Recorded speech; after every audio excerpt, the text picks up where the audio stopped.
Built in 1929 and 1930 and donated to the Canton School District by a local benefactor named Alice C. Ingersoll. This gymnasium first hosted an 18-17 Peoria Manual victory over the Canton Little Giants. It's seen a lot of things over the years, but tonight it's going to see something it hasn't seen in quite some time, a Sweet 16 matchup with a girls' sectional title on the line between the DMAC Lady Chiefs and the Peoria Notre Dame Irish, and you will see it as it happens right here on TSSR Game Time Live, presented by McDonough District Hospital. Welcome to Canton, everybody. Alongside my broadcast partner, Justin Nelson, we got Bree on camera. We've got Dwayne Hulett, the brains and muscle behind TSSR Game Time Live. It's Colin Davis reporting. Justin, there are 3 games around the state of Illinois in 2A tonight that feature 2 ranked teams. Number 5, Rock Island Allman. Number 10, Stillman Valley. Number 2, Breese Central. Number 3, Nashville. And then right here tonight, number 8, DMAC, and number 1, Peoria Notre Dame. There is a lot to look forward to out of this matchup. Absolutely. We had the benefit of seeing both these teams the other night. DMAC against Canton came out victorious against them, and then Peoria Notre Dame really laid the screws to Bloomington Central Catholic. Now there is there will be some of the top players throughout the area and throughout the whole state, quite frankly, going to be on display tonight. Dahlia DeJesus for Deer Creek Mackinac. She was a second-team All-Stater as a freshman last year. Maya Wardle, a first-teamer as a junior a year ago. But it's not just them. I mean, they can do a lot. But they're, as we saw on Tuesday night, both of these teams quite balanced, have the ability to have anybody take over the game at any given moment. Yeah, absolutely. Notre Dame first, I think they went 9 deep in every substitution. They didn't seem to fall off at all. And then DMAC, Elise Hahn had a huge game protecting the rim for them. She ended up with 4 blocks Tuesday night, and I think DeJesus had 3, so they had 9 blocks in total. And what we saw, Justin, between those two, we saw Peoria Notre Dame really with a style of up-tempo type basketball, really getting the ball up the floor. Felt like that's what really, set the tone against Bloomington Central Catholic. What we saw out of DMAC, it was a little bit more, half-court game and their interior defense and, quite frankly, their ability to trail the Little Giants along the perimeter. Yeah, they DMAC the other night really slowed the game down and played their pace, got the Little Giants into a half-court type game, which was not their forte. Notre Dame, on the other hand, they pressed, ran the floor, and I believe jumped out to like a 21-2 lead after 1 quarter, so pretty much put the game away right away. Yeah, I think it was 21-5, 22-5, something like that. But you're correct. That just really took that game over early, and Bloomington Central Catholic had no real chance to catch up. A lot of contrasting styles between these two teams. Like we said, Peoria Notre Dame, they want to get up and down the floor as quickly as possible. They can score with anybody in the state. Lane Langhoff's team averages 69 points per game on the season. That's a pretty nice way to win a lot of basketball games. Joni Nightingale's DMAC team, however, they average 32 points a game defensively that they allow. It's almost just an unstoppable force meeting an immovable object. Something's got to give tonight. Absolutely, and DMAC themselves, they can score some points. So it'll be interesting to see how well they can slow down this Irish offense, and the flip side, see how Irish does their up-tempo style against this slow, methodical DMAC style of play. Now, I will say this is a 2A contest. DMAC, they play a 2A schedule for most of the year, occasional 1A team. Peoria Notre Dame, they're almost all 3A and 4A most of the season. What's the difference really between 2A and 3A basketball, Justin? Well, we get to see it a lot throughout the year. Mid-Illini Conference, a perennial 3A conference, that style of play is a lot more physical. Tend to have a little bit fewer more athletes that are bigger in stature. 1A and 2A tend to be a little more finesse, where it's not quite as physical. I'm not saying it's not, but it's just not as physical as a 3A game. Now, while we get set for the national anthem, I'm going to ask you one more question. Now, you saw how both of these games operated on Tuesday night. You got a good feel for their MOs. Give us an idea how you would attack PMD if you're DMAC, and how you would attack DMAC if you're PND. Well, first off, for DMAC, they got to control the ball, control the pace, not let Notre Dame get out to a quick start like they're accustomed to. Notre Dame needs to stay on that and get that off to a quick start, because the tighter DMAC stays, the better chance they're going to have. We'll ask you for a couple keys to victory when we come back, Justin. But first, we're going to take a short break while we prepare for the national anthem at Canton's Alice Ingersoll Gymnasium. Starting lineups, keys to the game, and tip-off coming up after this break on TSSR Game Time Live, presented by MDH. I chose the MDH OBGYN group because I've heard wonderful things about Dr. Smith.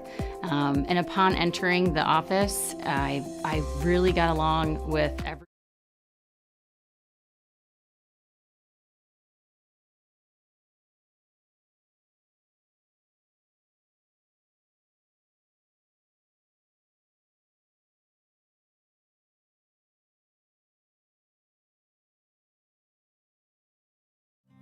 Home is more than a place. It's full of the people and moments that matter most. Providing for loved ones, expanding your horizons, or simply living the life you love. With all you have to protect, choose insurance you can count on, so you can experience more of what you live for. Country Financial. Experience more. At Western Illinois University, leathernecks don't just blend in. Our purple stands out. Our students are innovative, creative, and resilient. At WIU, there is limitless potential, with campuses in Macomb, the Quad Cities, and online. Visit wiu.edu/potential to become a leatherneck and get an education that stands out.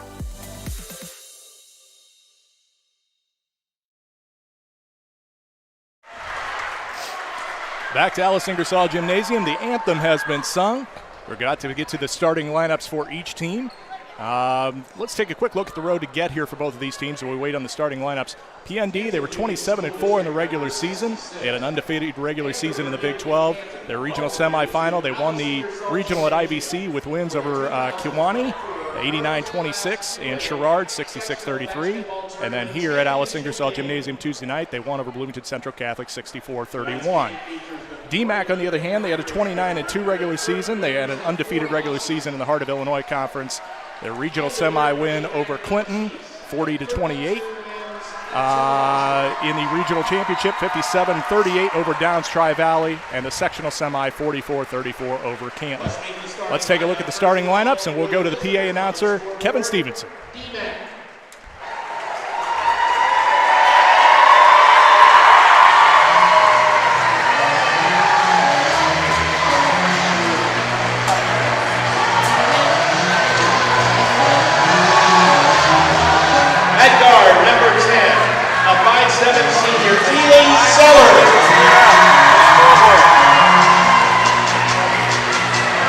Forward, number 11, a 5'6" junior, Lexi Tottingham.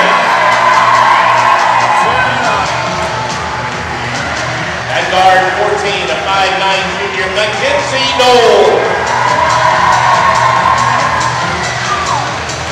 At forward, 24, a 5'11" sophomore, Dalia DeJesus. And at forward, 31, a 5'11" senior, Elise Hahn. DMAC is coached by Joni Nightingale, assisted by Todd Brownlee and Terrence Durbin. Now let's make the starting lineup for the Lady Irish of Peoria and Notre Dame. At guard, number 5, a 5'6" junior, Julia Mingus. Guard 21, a 5'11" junior, Caitlin Cassidy. At guard 22, a 5'7" senior, Maya Wardle. At guard 23, a 5'9" freshman, Emmy Wardle. And at forward 24, a 6'1" sophomore, Lexi Bear. Notre Dame is coached by Lane Lenham, assisted by Ryan Julius, Mike Breitbach, Seth Mingus, Julie Stanton, and Donnie Severe. The officials for the game, Jason Danner, James Fairfield, and Brad Gooding. So those are your starters and officials for the evening. Justin Nelson, a key to the game for each team. First off, for Peoria Notre Dame, they just need to get off to a quick start like they're notorious for doing, and keep the pace at where they want to play. For DMAC, they need to come in with composure and slow the pace down, control the basketball, and try to slow down this Peoria Notre Dame offense. It'll be Cassidy to tip it off for Peoria Notre Dame. It'll be Hahn to tip it off for DMAC, and Peoria Notre Dame wins the tip, and away we go. That is Maya Wardle. We'll reset those lineups in just a minute if you didn't hear them. Cassidy tries a three. It came up well short. And DMAC gets a stop on the first possession. Justin, Peoria Notre Dame, they pressured all night the other night. It looks like they're going to start in that set tonight. Yeah, it's kind of a 1-2-1-1. They'll look to trap up top, but Hahn, nice bounce pass down below to Zeller, but Zeller can't get the shot to go. Defensive rebound, Irish. That's a step back three off of the break by Alexi Bayer. She knocks it down from the near wing. Peoria Notre Dame with the early 3-0 lead. Now the clock is going here for DMAC. Oh, that's an unforced turnover. Ball just slipped out of the hand of Mackenzie Knowles. So for DMAC, if you didn't hear the starting lineups, Keely Zeller, Lexi Cottingham, Mackenzie Knowles, Dahlia DeJesus, and Elise Hahn. For the Irish, Julia Mingus, Caitlin Cassidy, Maya Wardle, who has the ball right now, her sister Emmy, and then Lexi Bayer. And it's Maya getting all the way to the rack for the easy bucket off the rim. Quick 5-0 spurt to start the game by Peoria Notre Dame, just a minute in. And two of the three possessions so far for DMAC have started with a turnover. Justin, that's what pressure can do to you if you're not really prepared for it. Yeah, that's Notre Dame's forte, is create the pressure, create you the unforced turnovers, and speed the game up. Wardle through the legs, dribble, nice pass through the lane down to Caitlin Cassidy. And Notre Dame has started off on a 7-0 run. Knowles across the timeline. Tried to work it inside. Dangerous pass, tipped away, stolen by Cassidy.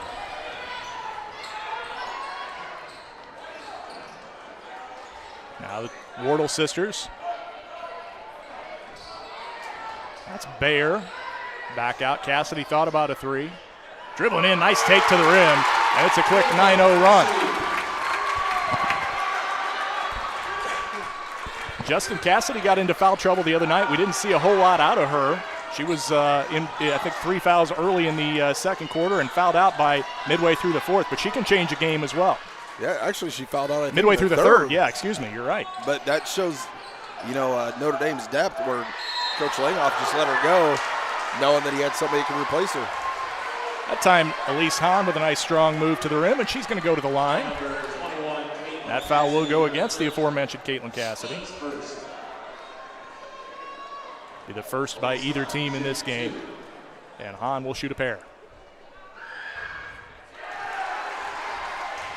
That's something they did really well the other night too, Justin, is DMAC really shot well from the free throw line. They didn't have a lot of attempts, but they knocked down the ones that they needed to. Yeah, they were 6 of 8, and I think they all came in the second half, mainly in the fourth quarter. And Hahn gets them both there, gets the Lady Chiefs on the board. 9-2 now, Peoria Notre Dame with a lead in the ball. Wardle, and Maya Wardle, I'm going to have to get used to that. It's throughout the evening tonight. And they're not twins. They're not. 3 years difference between them as Bayer can't knock down the three. Defensive board by Hahn. Here come the Lady Chiefs into the front court. Zeller driving from the wing, lost it off of her own leg, out of bounds. We talked about that in pregame about Notre Dame speeding DMAC up. On the press, they slowed down, but they forced turnovers. DMAC is one of the best defensive teams in the state. Wardle, just one of the quickest players in the state, one of the best ball handlers. Better offense, or defense, good offense beats good defense in that case. Whistle, and it's going to be a foul going against PND, and I think that's going to go against Bayer. It does. It's her first. Foul number 24, Lexi Bayer. And checking in for the first time tonight for the Lady Chiefs will be junior Gracie Bontemps.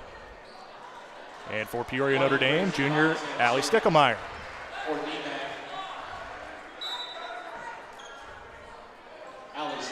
Now, both of these teams do go fairly deep. Notre Dame almost gets a turnover there. They do get the turnover. I think it was Bayer who originally hit it, but it went off of, now I lost who the DMAC Chiefs player was, but either way, it's out of bounds off of DMAC. And Peoria Notre Dame does force the turnover. It went off Zeller. Thank you. I saw it, I just forgot. You know, it's the age thing. Cut it. Now back to the high post. Mine too, because 10's not out there. Oh, well, okay. Defensive rebound brought down. Hahn into the front court. 11-2, PND with the early lead. 4:35 remaining. Cottingham over to Bontemp. She tries the three. No. Bayer got her hands on it for Peoria Notre Dame, but she's tied up, and it will be DMAC Chiefs ball in the alternating possession. So the Lady Chiefs will have it on a baseline. They will line up in a stack set.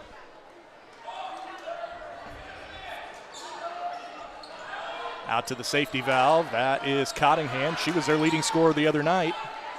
17 against the Little Giants. DeJesus, their leading scorer for most of the season, has to give it up there. Now Bontemps. Cutting is DeJesus.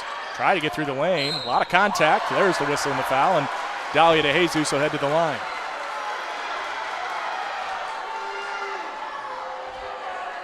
I'm going to hop in here for just Please a second, do, guys, if you don't mind. I want to say hi to Kingers35 for hopping into live chat before the game even started. DeJesus, pretty quiet the other night. Don't forget to share the link if you haven't done so already. Subscribe to the channel, like it, let your friends know where you're watching the game tonight. It's still a lot of game left. DeJesus knocks them both down. Jump in anytime you want, Dwayne. I can't really see those letters as well as I thought I was going to be able to, so. If you can, I sure as heck can. No, well, you're in front of the computer. I wouldn't expect you to. Maya Wardle again to the rack. Gets the bucket to go and a foul. And it's going to be Peoria Notre Dame ball out of bounds, actually. So the foul, they're going to count the bucket, and the foul will come after the bucket. So PND will retain possession after the bucket. It's kind of an interesting call because it was on the follow-through of her shot, so. Yeah, it's one of those you don't see too often, especially in the act of shooting when they're at the rim. Peoria Notre Dame tried to take advantage of it as Maya Wardle can't get the three-pointer to go, but the offensive rebound by Julia Mingus. Now they'll have another possession at it. Three-pointer by Stickelmeyer, no good, and it's Bontemps with the rebound. And quickly into the front court is Mackenzie Knowles. DeJesus at the high post. A little short on her shot, tickled the very front of the rim, went straight down into the arms of Maya Wardle. Peoria Notre Dame pushing the tempo. And the ball goes out of bounds. Last touched apparently by the DMAC Chiefs. Lexi Bayer will take a seat for Peoria Notre Dame in favor of Caitlin Cassidy. Underneath, that's Emmy Wardle. Back out to her sister. Maya for three, got it. So Maya Wardle with 7 points in the early going. Notre Dame leading 16-4. Might have gotten away with a foul in the backcourt there. Joni Nightingale trying to get a timeout. Doesn't get it. But it works in her favor as DMAC gets the ball into the front court and beats the Irish press. Knowles, they actually have a count going, so she's going to have to start the dribble. Backdoor cut, nice pass to a cutting Lexi pass. Cottingham. Yeah, that's a dandy of an offensive possession. Lead is 10 now for Peoria Notre Dame. Maya Wardle has taken over so far, thought about taking over that possession. Peoria Notre Dame going to try a little cut through the lane of their own, but could not. The pass could not be handled by Stickelmeyer. DeJesus fighting for the loose ball and wins it.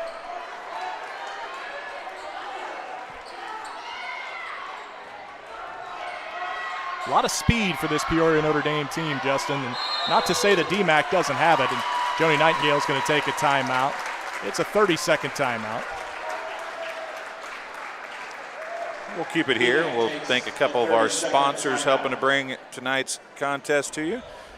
I want to thank, when you are in Canton for a game or event, grab a great affordable meal at the American Grill on South 5th Avenue. Daily specials, breakfast all day, a game room open until 11, and a banquet facility you can rent for your own event. Just some of what the American Grill offers you. Call 309-647-3613 for the American Grill. I tell you what, Dwayne, as a Canton native, let me just throw in one thing. There are very few people who do more for the community than Kim Newburn. So nice to hear they are supporting this broadcast and these broadcasts all week long. Hop in the live chat. Tell us where you're watching from and who you're cheering for. The kids can go back and watch this game later on and get to see who was cheering them on as the game went along. So hop in there. We'll give you a shout out, and you can let the girls know you're watching as well. DMAC does get the inbound pass in, and now Knowles has about a 3.5 count there before she starts her dribble. Now it's Cottingham trying to get it inside to DeJesus. Cottingham can knock that down, but she doesn't this time. Defensive rebound, that is Caitlin Cassidy. She can rack up the rebounds in a hurry for the Irish. She can kill a volleyball, too. Oh, no joke. No joke. Just all kinds of athletic ability both ways in this game. A lot of size, too. And size on size there as Cassidy tries the spin move under the low block. And the long outstretched arms of Elise Hahn force her into redirecting her shot. Say, speaking of volleyball, isn't DMAC a perennial volleyball power? It's DeJesus going to try a three. She knocks it down. Dolly DeJesus has 5 points in the early going, 5 of the Chiefs' 9. Almost matching her total from the other night. Wardle trying to answer. No, that was a little long. Defensive rebound, Hahn. DMAC with a couple of back-to-back stops. Trying to work their way back in this one. It's going to be a kick basketball. There's the finally the call. Baseline ref saw it. Sideline ref did not. But as long as one of the three season. In Bushnell currently, IB, Illini Bluffs is leading Abington Avon 5-1. In, it says the second quarter already. That can't be right, can it? Wow. Boy, they're playing quickly. If they started at 7, they're playing really quickly. I guess we're almost to the end of this one, so. Hahn probably turned that over one way or the other. She looked like she stepped on the baseline before she got rid of it, but threw it into the PND student section. They were wide open. They've got a huge roster for Peoria Notre Dame. They don't need any extra students in the student section to be shooting. Well, that'd be a long shot from there. That's now in true. the second half, it'd be much more beneficial. That's true. That's a good point. 25 seconds now remaining in the first. Maya Wardle tried a backdoor cut. Now she steps back to the short corner and knocks it down. So Maya Wardle with 9 of the 18 points. The star power so far is playing out as advertised. Wardle with 9, DeJesus with 5. They're the leading scorers for both their teams. Hahn splits the trap, keeps possession for DMAC. Stepping into the short corner, Cottingham can't hit that one. 1 second to go. This will count if it goes. That's Bontemps, but she does not find the bottom of the net with that one, and it's 18-9 after 1 quarter. Peoria Notre Dame. We'll take a break, hear from a sponsor, and then we will be back. This is TSSR Game Time Live, brought to you by MDH. Home is more than a place. It's full of the people and moments that matter most. Providing for loved ones, expanding your horizons, or simply living the life you love. With all you have to protect, choose insurance you can count on, so you can experience more of what you live for. Country Financial. Experience more. And welcome back to Alice Ingersoll Gymnasium in Canton, Illinois. It's the IHSA Class 2A sectional final. Peoria Notre Dame and DMAC. We've got to say hi to a few people in the live chat as we get ready for the second quarter here. It's going to be Pamela Theory, says she's watching from Mackinac. Go DMAC. Drew Kimmer watching from Ellsworth, another DMAC fan. Jessica Nunley, best of luck to the Lady Chiefs tonight with a play with grits. They're going to have to, and then Kingers 35 is back in as well. So I want to thank those guys for jumping into live chat as we're back underway with the second quarter. 18-9, PND with a lead. Ooh, spin move through the lane. Caitlin Cassidy, that's beautiful footwork by the junior. That reminds me of my days of old. Yeah, right. Yeah. You might have spun, but it wouldn't. You might not have gotten a shot up for another week after that. Dolly DeJesus. Definitely wouldn't now. Double down on her. So Hahn. Now Brianna Clark. If I can read the numbers. No, I'm sorry. That's Cottingham. My fault. And DMAC turns it over. Let's just reset the lineups really quickly. It's a good thing to do anyway. For DMAC, it is Cottingham, Hahn, Knowles, DeJesus, and I believe that's Zeller. It is, so they're 5 starters. PND, Cassidy fakes the pass, had her shot blocked by Elise Hahn. Hahn did a lot of that the other night, Justin. Yeah, 4 times to be precise. And not just in the low block. She could step out and do it on the perimeter, too. PND, their lineup is Mingus, Wardle, Bayer, and Cassidy. Trying to work it down to DeJesus. That's a dangerous pass. Almost turned it over, but good hustle by Lexi Cottingham to get that loose ball, and she's going to get the foul against Maya Wardle.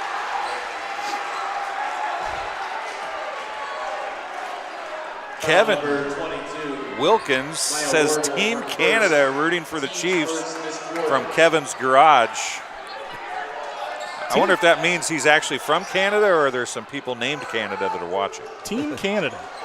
That's a lot of people to be rooting for DMAC. That's what I'm saying. Are we talking like the Olympic team, Canada, or the hockey team? Right. Or? I was going to say Peoria Notre Dame's got a little bit. DeJesus tries the 3. It's a little short. Defensive rebound by Bayer. I think we need some clarification on the Team Canada thing. I was going to say PND's got maybe a little bit of an advantage in this gym, but if all of Canada's rooting for DMAC, I mean, that's a big population. Bayer tries to get to the rim. She does, and she's fouled. She'll head to the line. No bucket there, but she'll try 2 of them. Justin, you were going to say something. I'm sorry. With the exception of the black trim, they're the same colored uniforms. That's true. Red and white. J. Rowe says, let's go PND, rooting for the Irish down the street from the school. First free throw up, no good by Lexi Bayer. That's the first Irish fan in the live chat. He's going to be outnumbered. J. Rowe, you need to call your friends and get them to watch and jump in a live chat with you. Caitlin Cassidy checks out. Bayer's second free throw also no good. Oof. And an offensive rebound hustle play by Maya Wardle. Three-pointer on the way by Bayer. Couldn't get the free throw to go. Almost got the 3 to go. But it's a little long. Here comes DMAC into the front court. 20-9 they trail. 6 minutes remaining, and Wardle just picked the pocket of Zeller. Wardle quickly to the rim. My goodness, she's got a ton of speed. And Wardle in double digits. Reminds me of like the Energizer Bunny. I thought you were going to say she reminds you of you, and I was going to have to stop that right there. Not quite. Okay. She reminded me of me until I woke up. There you go. Three-pointer on the way by Knowles. It's a little long. And Bayer with a rebound. Here come the Irish into the front court. They don't have numbers, but Wardle's open for 3. Oh, goodness gracious. She is feeling it so far. 25-9, Peoria Notre Dame have started on a 7-0 run to start this second quarter. It's like deja vu all over again, just a different quarter. That's right. I think it was 7-0 to start the first. A lot of times you win the first 3 or 4 minutes of each quarter, you're going to do pretty well in the game. A lot of time left in this one, and pretty good player there going to the rim as Dolly DeJesus is fouled. This is something we did not see from DMAC the other night. They already have 7 turnovers, and you can't turn the ball over that many times and allow Notre Dame that many extra possessions. Yeah, that's a big difference between Peoria Notre Dame and Canton. As DeJesus doesn't get the first free throw to go. Zoe Whitaker says, let's go P&D. What's surprising to me, guys, is that both of these teams shot really well Tuesday night, and they are, other than Wardle, they're not shooting real well tonight. Justin, going back to your comment a second ago, Canton actually won the turnover battle against DMAC in that second game. Yeah, but that was in the second half mainly. The big difference, though, is Canton, as PND turns that one over, now it's going to be DeJesus going one-on-one against Cassidy. Against Bayer. DeJesus cannot get the left-hander to go. That's good defense by Lexi Bayer, and it was Lexi Bayer. And I'm going to say Lexi Bayer one more time since I misnamed her a second ago. Couple of cuts through the lane, one backdoor along the baseline. Now they're going to try to post up underneath. That is Cora Hines. Shot will not go. Great spin move, just lost where she was at on the floor, hit the bottom of the backboard. Unfamiliar floor. There's one person for Peoria Notre Dame who this floor is very familiar to, and he's wearing a gray suit. And I lost a bet on that one. With a green tie. DMAC.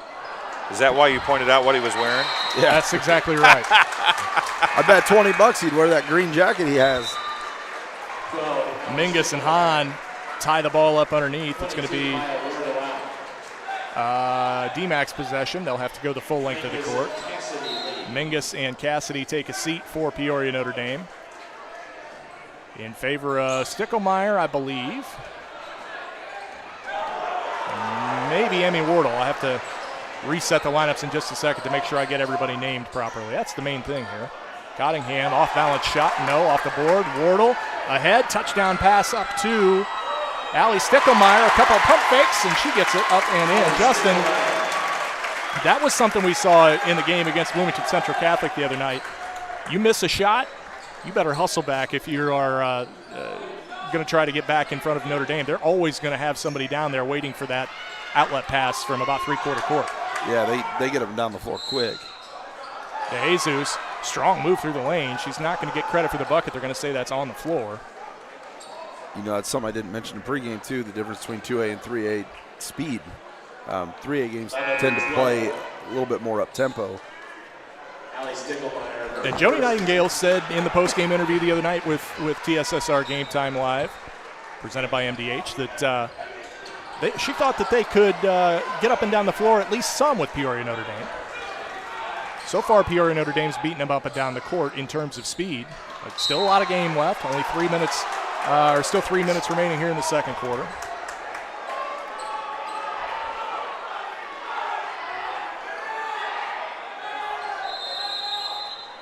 Whistle, and Elaine Langhoff's going to take a timeout. It's a 30-second timeout, so I imagine, Dwayne, you want to keep it here, do you not? I do. You would be correct. We'll tell you. Also have, bringing you tonight's game, JB&D Siding has served West Central Illinois for 52 years. Russell Russell Rui. The manager of the Galesburg and Macomb locations has been with the company for over 30 years and has remodeled and updated literally thousands of homes in the area. Windows, sidings, roofing, sunroom, and decks. Big or small, they do it all at JB&D. You have a friend in the business. Thank you, Russell. Justin, if you are DMAC, what defensive adjustments do you need to make quickly here to stop this PND offense? Well, one, you got to make sure a guard gets back because they're getting beat up the floor. Number two, they need to relax. That you can see they're playing with a little bit of nervousness. Oh, nice bounce pass there by by Emmy Wardle. Down to Bridget Dooley, who checked in at the break. So Dooley gets her first points of the night. It's Emmy's fourth assist. That was a beauty, too. There was not a lot of room for that to fit through. I've seen some pretty good passing out of both of these teams so far. Saw a lot more of it the other night, too. Cottingham trying to feed it down to Hahn. Instead, it's Zeller who sneaks over and gets the little opportunistic bucket. Like to see hustle plays get rewarded like that. That's the weirdest assist I've seen. She totally meant to do that, though. It looked like it. Yeah. That's Bridget Dooley. Gives it up to Stickelmeyer. Stickelmeyer might have gotten away with a walk there. Gwen Nunley is in the chat, says, love those Lady Chiefs from Grandma Gwen. Hi, Grandma Gwen. I was going to say, I'm waiting for them as Maya Wardle tries another three, steps into it, steps back, can't get it to go, and defensive rebound. You'll hear this a lot. Elise Hahn. I'm waiting for them to say, boy, I sure love those three guys broadcasting this game. But yeah, two are talking, the other one just chimes in occasionally. Yeah. Or how about I'll Bree talk on more. camera? How about Bree on camera? Maybe they'll chime in and say we love Bree. I don't know if you've ever ran a camera or not, but Bree is the star of the show in this deal, I'll tell you. Wardle with another steal for PND. I do not doubt that for a moment. It She sure gets down is in the to me. lane. She's going to be fouled there. It was hit on the wrist, and that knocked the ball out of her hands. PND will have it on the baseline. That's going to go against Gracie Bontemps. Foul number 20. Her first. And it's the second against DMAC this quarter. So Peoria Notre Dame with a foul to give. DMAC with 2 of them to give. Let's go ahead and reset the lineups very quickly. It's Maya Wardle, Caitlin Cassidy, Lexi Bayer. As they try to get it into Cassidy, her fall-away shot won't go. Emmy Wardle's out there as well, as is Julia Mingus, and Maya Wardle traveled with it. A little bit of happy feet. Hey, Kevin Wilkins says, you're doing a good job, fellas. Thanks, Kevin. I appreciate you. Is that from Kevin's garage? I was going to say, is that Team Canada? If so, I'll take the support of an entire country. That is from Team Canada. All right. Justin will sing. Nick M says great job as well. Justin will sing the Canadian national anthem here in a little while. I don't want to hear Justin sing. Another turnover out of bounds. I need some lemon juice first. I think we all do, but in our ears, not our voices. I'll take the headset off. Knowles had a nice look there, just led her a little bit too much on that turnover. For DMAC, it is Lexi Cottingham, Mackenzie Knowles, Dahlia DeJesus, Elise Hahn, and Gracie Bontemps. That's Mingus cutting through the lane. Now it's Lexi Bayer rolling around the rim, will not go. Knocked out of bounds. The 224s fighting for it. And it's the 24 in red, Dahlia DeJesus, who wins the battle. Lindsay Lindberg's in the chat. We'll say hi to her. Says go Maya and teammates. 45 seconds remaining.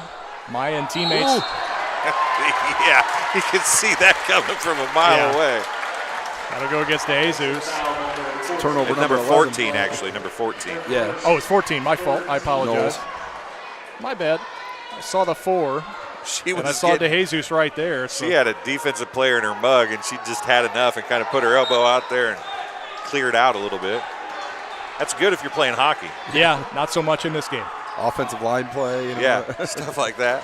Wardle, Maya Wardle specifically, a little running floater from 12 feet. That's good. Has she impressed you tonight, Justin? A little bit. 16 points out of the Peoria Notre Dame 31. And doing it from just about everywhere on the floor. She's getting to the rim. She's hitting the mid-range. Another turnover there. It's a PND trap works to perfection, but then Wardle got a little too quick. Now it's a 3-on-1. Hahn going to try the shot from 16 feet. That's no good. But that is Cottingham who tracks it down. This time, though, she turns it over. That's Emmy Wardle with the steal. 1 second to go. It's good if it goes, but it does not. It comes up a little short on the 3 attempt by Caitlin Cassidy. However, Peoria Notre Dame, they lead 31-12, and they have played almost perfect basketball in every sense of the word so far. However, DMAC, a couple of quarters left to catch up. We're going to take a break here at halftime. When we come back in a little while, we'll have some statistics from the first half, and Justin will give some keys for each team to the second half. You're listening to TSSR Game Time Live, presented by MDH. Welcome once again, as we're happy to bring to you another member of the staff at MDH. And today we have Bill Murdoch, the Vice President and Chief Financial Officer of MDH. You know, I've talked to some people up the food chain a little bit, but you're getting ways up there for me to be talking to here. Right. But you're just another guy. I am. And we were joking off camera. We'll get to that a little bit maybe as we go along here. But sure. Tell us a little bit about yourself. Are you married? You have kids? Yep, married. My wife's from Macomb. We have 4 children. My wife's a bomber and a leatherneck. I'm a leatherneck as well. That's it. I grew up outside of Galesburg on a farm, and we still have a place up there. Go back there every day and enjoy the great outdoors up there. I've been in healthcare for over 30 years now. Enjoy it very much, and really look forward to the challenges that healthcare provides for us. Now, if I remember reading through your stuff correctly, you're from Oneida, which is up by Galesburg, Do you right? know where that is? I do. I know where it's part of Rova. It is. It's part of. We're sports people here, Yeah. Bill. We have to know who I graduated Oneida from is. Rova. Did you? So it was Rova even that far back. Well, Not that you're old. That was- isn't what I meant there. There Bill. was an additional town added after I graduated, but it's always been pronounced as Rova. So what was the town that was added? Watauga, Watauga was which added. is where I live now. Right. So you live in Watauga. Right. You graduated from Rova. Correct. But Watauga wasn't part of Rova when you graduated from Rova. That's right. Because that's like a twisting, turning road right there. Oh yeah, it's a complex matter here. But no, after I graduated high school, went to college and all that, and then as I advanced my career, we stayed in the Midwest and finally ended up after we started having kids in the Rova, Oneida area to raise our children, and just stayed there the whole time since then. How, there's a lot of professions at any hospital that have a lot of very important, and they are the integral workings of the hospital. Everybody thinks physicians, nurses, providers, right? But you have a lot of pressure on you on a daily basis when you're talking about the chief financial officer. So how do you find yourself into that profession? I mean, I think I'd rather be the doctor or the nurse than the chief financial officer. Yeah, that's an interesting question. When I graduated from Western, I was recruited at that time by Blue Cross and Blue Shield of Illinois, and we were doing what hospitals have to prepare a Medicare cost report, and I was auditing them. So that's how I got my step into the healthcare career. And then after that, I went to work for a consulting firm that prepared the cost reports for the hospitals and all that. And then after that, I got into the actual inner workings of the hospital, started out as a controller, then worked up to CFOs and larger organizations, and and that's kind of my niche, and that's where I've stayed my whole career. Now, you mentioned larger organizations. Lindsay Douglas, we talked to her. She's in recruitment for you guys for physicians and providers. And this is not, as far as hospitals go, a larger, right. It's not a huge hospital. Right. So what does that do for you on a daily basis as you're trying to balance a budget or make a budget that works or help with the finances of that doesn't have maybe the bottomless pockets that some people think of when you think of a huge hospital or whatever? Right. Yeah, I think that, you've been in one hospital, They're all different. They all have their sets of challenges and struggles and all that. What is very exciting for me is we're nimble, we can make quick changes, and I feel like I can make that impact in the organization, those quick impacts to get the hospital on the right track and keep it going and be viable. Yeah, and funding in this day and age is a key in getting payments. But I'm sure you guys still look at trying to get donations and stuff, correct? Is that involved in anything you do, or do you have to consider any of that when you're trying to make your business positions? It's a small piece of it, a little bit of it. Our biggest challenge is to get reimbursed from the insurance payers, make sure, because there's a lot of noise out there right now where insurance payers are denying everything not everything, but most things that we try to get reimbursed for. And if we don't get what we're entitled to, then it's a struggle to make payrolls. Right. Struggle to pay our vendors. It's really tough to keep the hospital going, make the capital improvements that we're doing on the campus right now. And you're doing a bunch of those right now. I mean, we are. You guys are improving. It seems like monthly, daily, whatever, you're making improvements here in the last 10 years or so. There's a lot of exciting things going on here on the campus right now with the retail pharmacy, or community pharmacy is what we're calling it now, because it is the community of McDonough County's pharmacy. And we're trying to prepare this organization for future generations so we can keep this hospital in the community for the people of the community. Okay, so you work and think numbers all week. Pretty much. What do you think on the weekends? Now, I think I read somewhere there's some hunting and fishing involved in what you enjoy doing. Right, yes. I like I mentioned, I grew up on a farm. We still have a farm. We still live on a farm. So I enjoy just about anything outdoors. That would be fishing, hunting, camping, spending time on the farm, just fixing things or doing whatever. That's how I decompress and recharge to do the job that I do today. Okay. Now, I said I only had 2 questions. I got one more. We're about at time. But now, you're a hunter. Yes. And you're older like me. Okay. So I remember when I was a kid and everybody was deer hunting, if you got a deer, you were lucky. Right. Do you deer hunt? I do. And how much easier is it on your farm to get a deer now than it was when you were a kid? Yeah, I'm really blessed because there are a lot more deer today than there was years ago when I started hunting. I do, but I enjoy deer hunting. But I also, every deer I've gotten the last 2 years, I've donated to the food pantry and let them repurpose it. Our sons also hunt with me as well. You eat a lot of that deer meat, but anything I get, it goes right to the food pantry, and I donate it back to the community. Well, MDH is all about community. It's been about community, and you even go home and make it about community. So that makes you a good guy, right? Right. Well, I don't know about that, but I appreciate the comment. Well, that'll do it for this halftime interview. We'll be back on TSSR Game Time Live, presented by MDH, with the second half right after this. And welcome back to Alice Ingersoll Gymnasium in Canton, Illinois. Class 2A sectional final between DMAC and Peoria Notre Dame. 2:15 left in the halftime session. Want to say hi to VW watching from Springfield, #1 TSSR fan, and that is absolutely for sure a given. There's no doubt. Thanks for joining us, VW. Kelly Cassidy watching from Lake of the Ozarks. Caitlin Cassidy's aunt and grandparents says go Irish. Leora Scott says go Lady Irish. Ann Lane watching from Rockford. And Patrick Welch, way better broadcast than NFHS. Keep it up, guys. Go Chiefs and Team Canada. There's another Team Canada. Is there somebody named Canada on our team that I missed? I was going to, not that I've seen, but that's not a bad idea. We need some help here, folks. What's Team Canada? We need to know what Team Canada is. Justin, I'll turn it over to you. All right, we've got some first half statistics here. First for the Lady Chiefs. Leading the way on the scoreboard is Delia DeJesus with 6. Keely Zeller has 2. Lexi Cunningham with 2. And Elise Hahn with 2. On the other side of the stat sheet, Cunningham has 2 offensive rebounds. Let's see, Gracie Bontemps has 1 rebound. DeJesus with 1, and Elise Hahn with 5.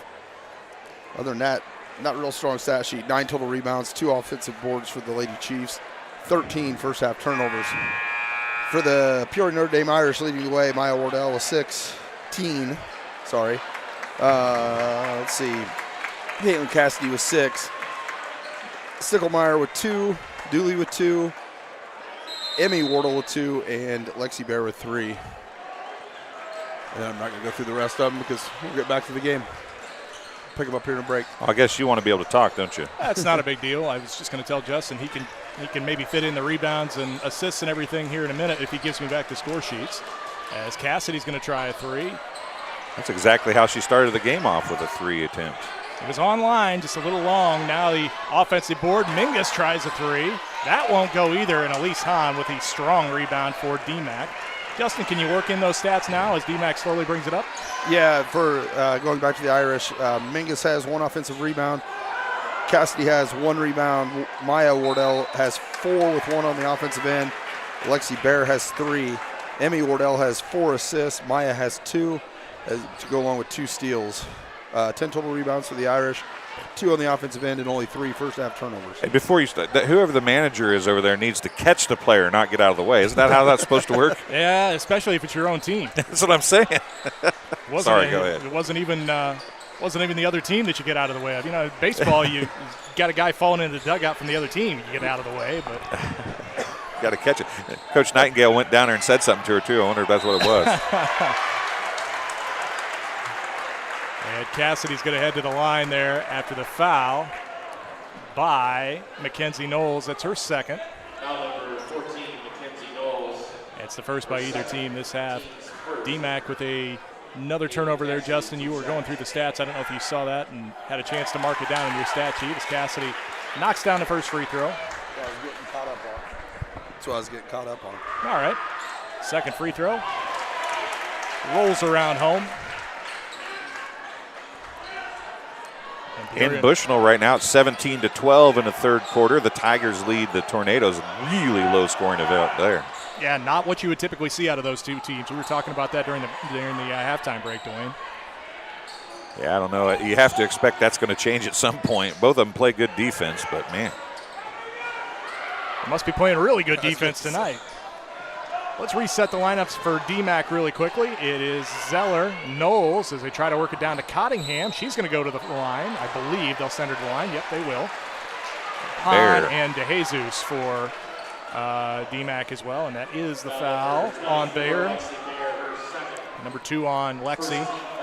Do you guys ever wonder yes. what the thought is for an official when it's reaching in, your hands on the ball, but did they foul? There's so close on some of those, isn't it? Oh, yeah. I mean, basketball to me would be the hardest game to officiate. I know you've got 3 people out there that can cover 84 feet in a high school game. Cottingham splits the free throws, but the game just moves so quickly, and there's not a whole lot of time between, plays at all. What were you going to say, Nelly? What do you got? As you say, I do have some refereeing experience. I ref all the time at 5th, 6th grade level on down, and I actually have been helping out and get some of the high school kids involved in it because of the referee shortage to give them a shot, see what it's like. Absolutely. Because at 15 and 16, they can get like a probationary patch. Correct. And then 17, 18, they can start doing junior high and JV games. So Knowles got a block for DMAC there. She'll get credit for that. And then DMAC comes down, and the foul will go against Mingus. Julia Mingus. Number 2 on her. Seems like maybe DMAC came out with a concerted effort to drive to the basket and get some fouls here. So far, that looks like the game plan. That is definitely their strength. If they can get the ball inside, Cottingham knocks them both down. They've got the ability to shoot it from the outside. We saw that against Canton. They hit a few big threes in key situations, but if they can get it at the high post or lower, they are a tough team to stop offensively. That was Maya Wardle out to Bayer for 3, but it was no good. However, Peoria Notre Dame's going to head to the line as Cassidy makes another aggressive move to the rim. Elise Hahn picks up her second for the DMAC Lady Chiefs. Two team fouls each way. Sorry, Dwayne. No, you're fine. First one's good. Want to say hi to Tracy Schindel. Says, let's go Irish. Mauer Grace. Nana Wardle watching from Florida. Go girls. And then R. Schmutzy says, go Emmy, Maya, and team from Woodstock, Georgia. Well, Lexi Bayer takes a seat in favor of Allie Stickelmeyer.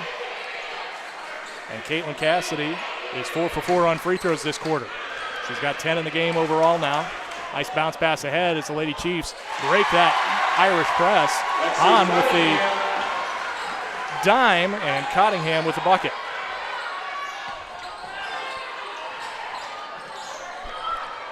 DMAC turning up the pressure, at least in the half-court game. That's Emmy Wardle. Out to Mingus. Wardle gets it back. Now it's Maya Wardle driving through the lane. Might have gotten hit. Her left-handed scoop shot wasn't good. Crowd saw the same thing over here. 4 minutes and 50 seconds remaining. PND leading 35-17. Trying to work it down. Going to have a hook foul, I believe, and that's going to go against Emmy Wardle. That was a good call. Notre Dame student section does not like it, but that. The parents that stood up when it happened didn't like it either. I think Ray Charles could have seen that one. Oh, let's not get carried away. If I could see it plain as day. Says the guy that says he's an official. I know it. That's true. Three-pointer on the way by Zeller. She gets it to go. I didn't say an official of what. Nor did he say how good he was. That's true. That's true. You know, I was gonna 5:20 now. Interject that I officiated some too. The fifth graders in men's league. I don't think either one of those things count. Men's league is the worst. Yes. Oh, absolutely. Cassidy, nice move on the low block. DeJesus will get the foul. And you said, Dwayne, that DMAC looks like they're making a concerted effort to try to get down inside. Well, Lane Langhoff looks like he's making a concerted effort to give the ball to Caitlin Cassidy. Yeah, that may be returning the favor a little bit. If you guys are going to do it, we're going to try to get you guys in some foul trouble as well, and it seems to be working. Both teams with 3 fouls apiece now. Cassidy's gotten to the line, 3 times, 2 free throws apiece, 6 total free throws this quarter. She's made all 6. She's got 12 for the game. And she's got all 6 of the Irish points this quarter. The body hits the floor. That's Knowles. Oh, DeJesus tried a cross-court pass, and Cassidy jumped into the passing lane. Oh, but she heard footsteps or something there, but she flat-tired the layup. And DMAC into the front court will draw the foul against the Irish. That will go against Emmy Wardle, number 2 on her. And she will take a seat in favor of the senior, Bridget Dooley. Say hi to Jennifer Wong, watching from California. Go Allie and team. Getting them from all over the country now. And beyond, apparently, Team Canada, right? Yeah, Team Canada. I still want to know what Team Canada is all about. Nobody's answering that question. Have you noticed that? I was just thinking that same thing. It's got to be an inside thing. Peoria Notre Dame forced the turnover there. It was Maya Wardle who got the steal. Now it's Cottingham with the steal coming the other direction. So they trade turnovers. I almost look for her to do a step-back 3 right there. She can do it. She's got a great shot. That's Knowles. Tried to force one up from about 7 feet. It's a little short. Can you imagine what this game would be like right now, guys, if it wasn't for the 2 runs to start the first 2 quarters? Yeah. By Peoria Notre Dame. Yeah. That Maya is Wardle. Out 3-pointer on the way. That was Stickelmeyer. A little short. She got her own rebound, though. Great hustle play to save that and earn an extra possession. Now does she earn herself a 3? No, she does not. Mackenzie Knowles with the board. Oh, the intensity is high at the moment. Body's hitting the floor. Mingus gets the loose ball. As Knowles lands on top of her, Mingus gets a timeout. Lane Langhoff is going to take a 30. And I'll tell you what, D-Mac's lucky Knowles didn't pick up her 3rd right there because she stood up and then fell back on top. You know, you can dive in from the side. Maybe it's not very often you fall back on top reaching around. You don't get called for a foul. Yeah, D-Mac needs Knowles to be on the floor for sure. Might have been a little WWE. It's frog I'll tell you, splash there. From top of key to top of splash. Rest in peace, Eddie Guerrero. From top of key to top of key, it is very physical. Yeah, it is. Yeah, with the ball handle. And especially here in this 3rd quarter, they've really turned that up in that middle 25 or middle 50 feet or so. Patrick Welsh says assistant coach Brownlee from DMAC is a fine member of the annual Canadian fishing trip. All right, gotcha. Now we figured out. Patrick Welsh, we greatly appreciate that. We can sleep easier tonight knowing what it was all about. I was beginning to get all kinds of worked up about it. I was going to have a tough time sleeping tonight. That is Emmy Wardle. I got my Wardles mixed up.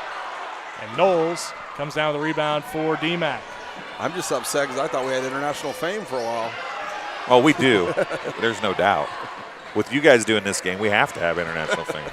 Yeah, usually as Maya Wardle gets a steal, that might be a foul on, it's going to be number 3 on Mackenzie Knowles. She's going to get called for the loose ball foul on the push. Usually it's, we might be wanted in other countries, but not in the way that you want us to be. You're wanted, exactly. Not wanted. Exactly. Is that why my picture's up on all those posters? Yeah, it's not because they like you. Darn it. Maya Wardle throws it into Emmy Wardle. 2:18 remaining here, and steal by Elise Hahn. They've got numbers. Now they don't. As PUND gets back down in a hurry. Hahn out to DeJesus. Her 3, bang, knocks it home. It's down to 14 again. That's as close as it's been in a while. They got within 15 a minute ago, and then PND had a couple of possessions where they scored. Now Maya Wardle going to step in, running floater from 9 feet. Got it. That was a beautiful shot. Maya Wardle. PND able to force the turnover. DMAC had numbers for a second, but PND just closes so fast. Well, it's the length. Absolutely. Length is such a problem. That 3-pointer No good by Mingus, and now here comes Hahn ahead to Cottingham. She can knock that down, but she doesn't this time. And a board by Lexi Bayer. 1:20 remaining here in the third. Okay, this pace has to slow down for the stat guy.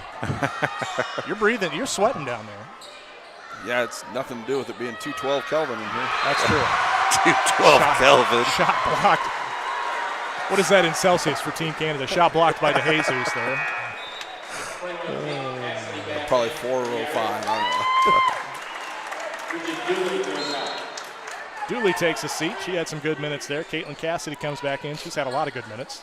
And she will get the inbound pass on the low block, or the short corner, I should say. She started the low block and bounced out to the short corner. Now she sets the screen for Maya Wardle, who can't hit the three. They're going to call that DMAC ball.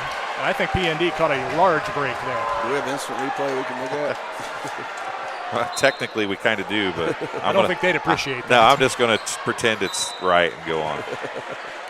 You know, in all actuality, what I tend to say is it's absolutely correct because that's what the official says.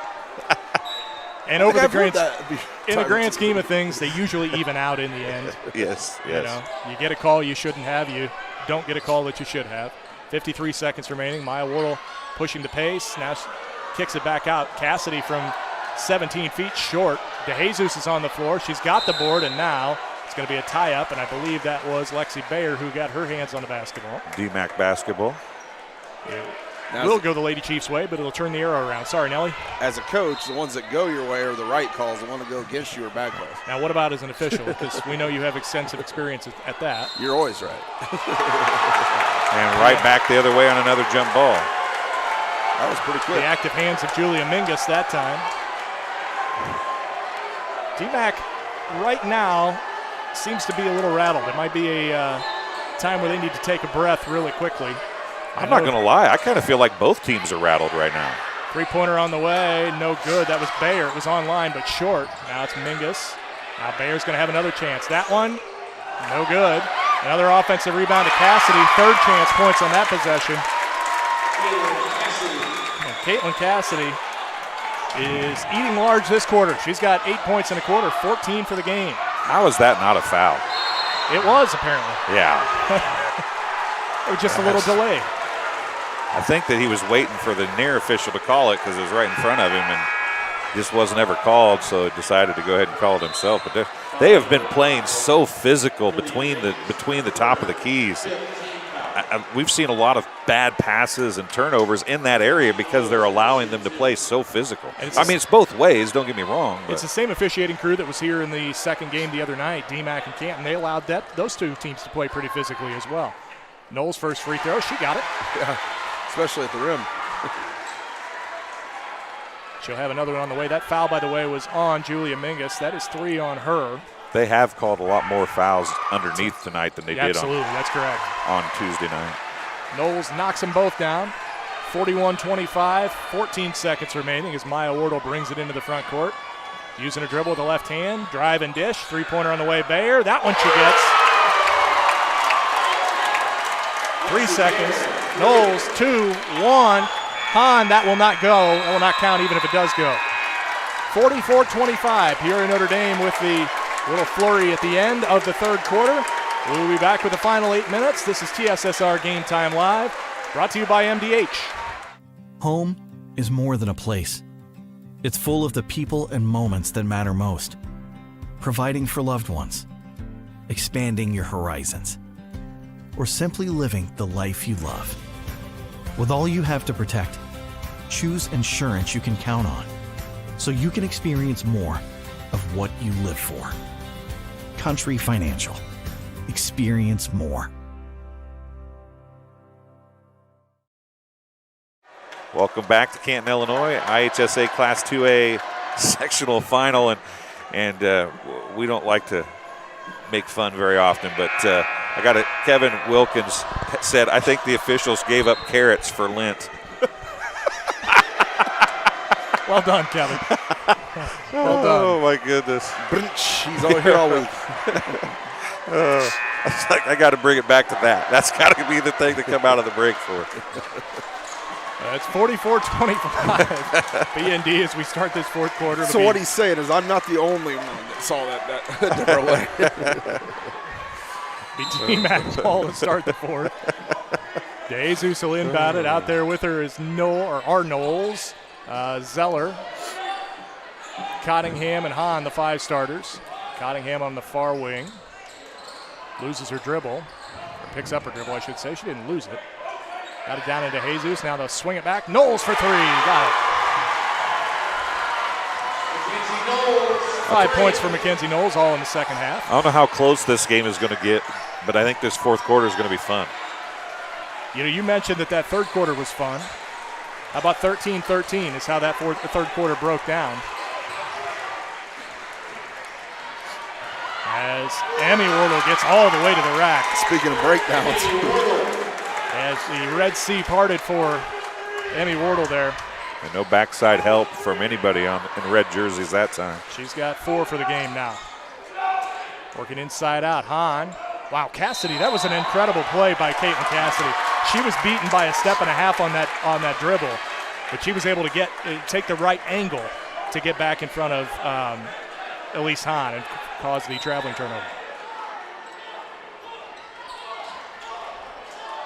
And you got somebody that's 5'11", 6 foot that can move like that, and there she is right there. Oh, that's a great play defensively by Zeller. She's going to get the block. Goes right into her hands. Ripped that away from her, didn't she?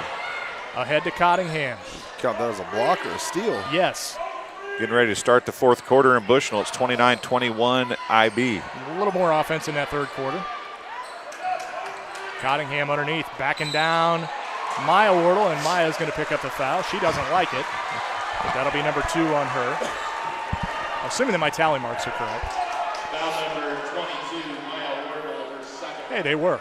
Team's first of the fourth quarter. Now, how many times this year have you guys seen the 5 fouls per quarter hurt a team at the end of the quarter? Especially like the first half to 2/3 of the year, it seemed like it was a lot. Oh, yeah. Well, and I think as the year went on, you know, we've talked about the physicality between top of the keys. I honestly think the refs started letting stuff go because of it's prolonging games.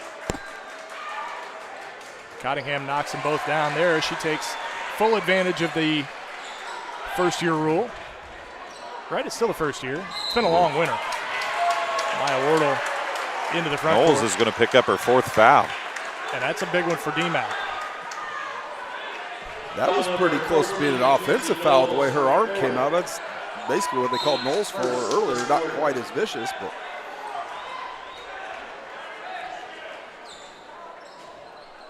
For Peoria Notre Dame, it's Maya Wardle, Emmy Wardle, now Julia Mingus who has it right now.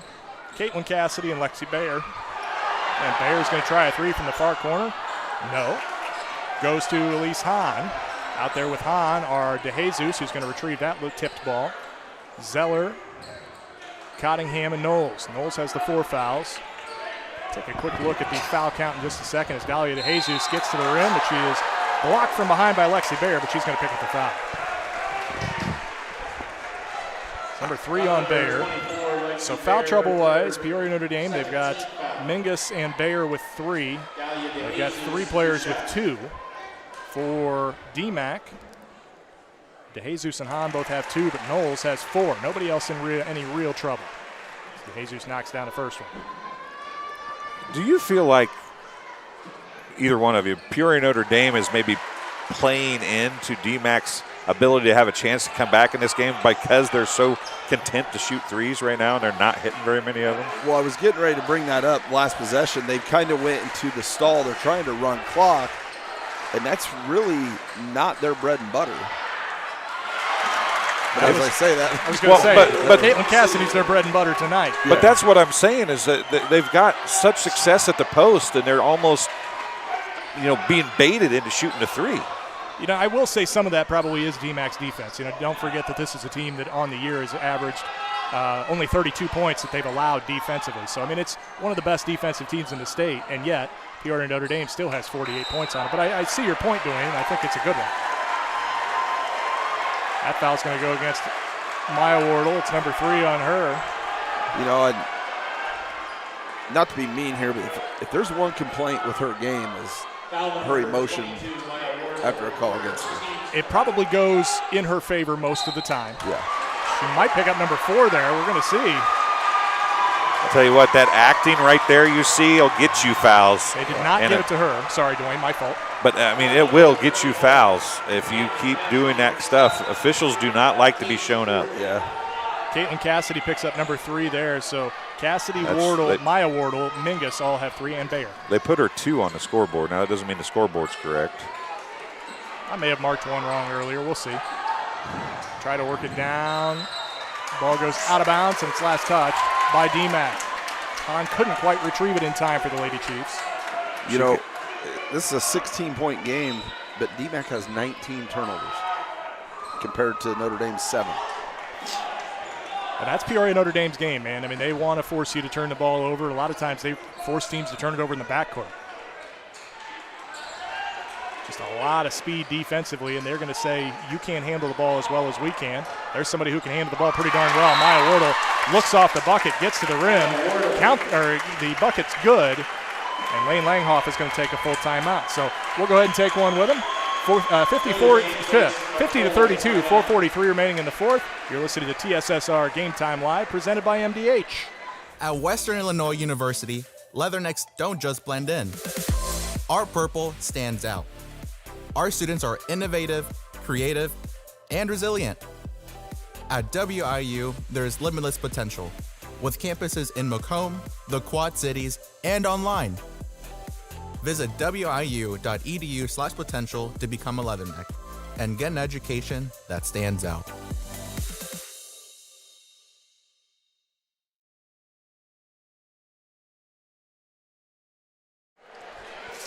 Welcome back to Alice Ingersoll Gymnasium in Canton, Illinois. 4:43 to go in the fourth quarter. It is Notre Dame 50, DMAC 32. And the live chat's been a little quiet here of late.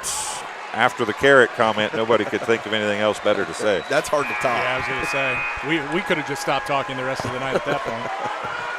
Reset the game here. We've got, it'll be DMAC ball coming out of the timeout. DMAC has the possession arrow. Peoria Notre Dame's got 2 timeouts remaining, both fulls. DMAC's got 4 of them remaining, a 30 and all 3 fulls. Inbound to Elise Hahn. Out there with Hahn are Knowles, Cottingham, Bontemps, and DeJesus are trying to get posted up down there now. Wardle came across from the weak side to double down on her. Might have knocked it away for just a moment. And it was just a moment enough. I said Peoria. It was DMAC's. DMAC had the possession arrow. I misread that. I don't know how you misread an arrow. I just forgot which team was going which way.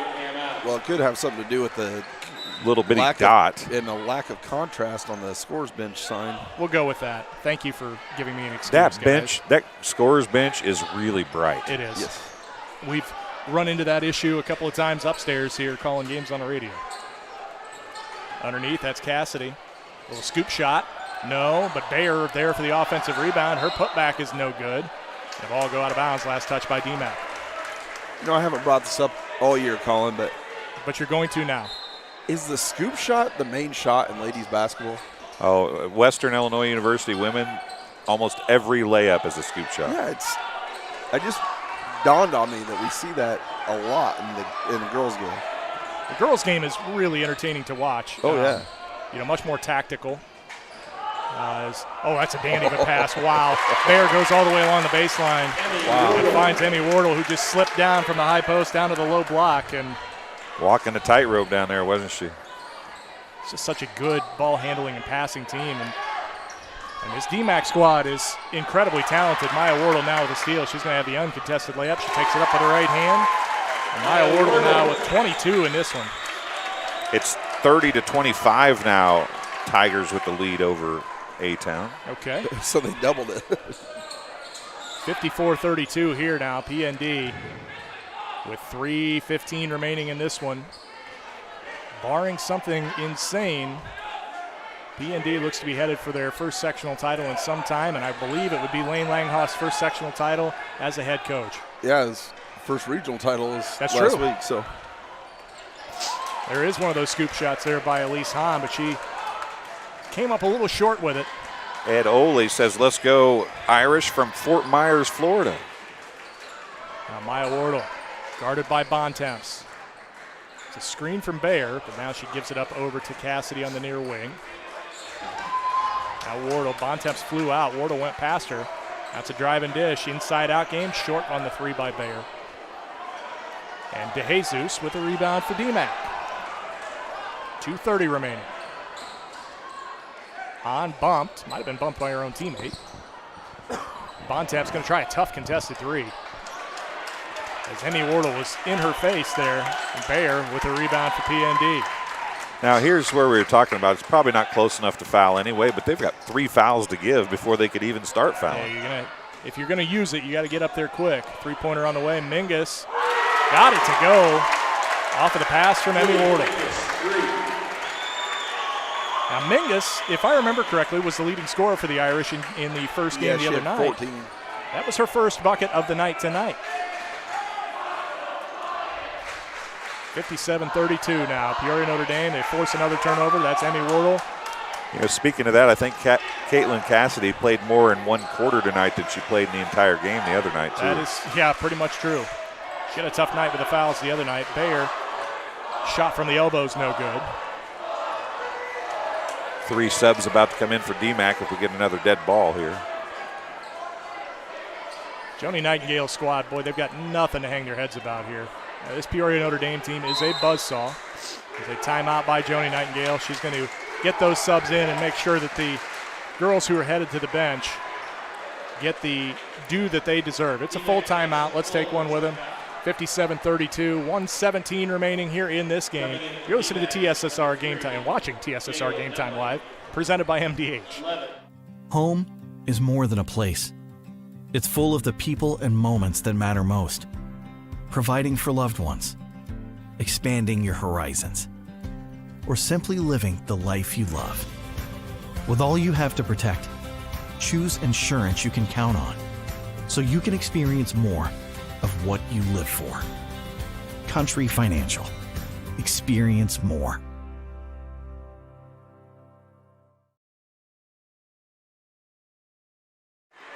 Welcome back to Alice Ingersoll Gymnasium, Canton, Illinois. IHSA Class 2A sectional final.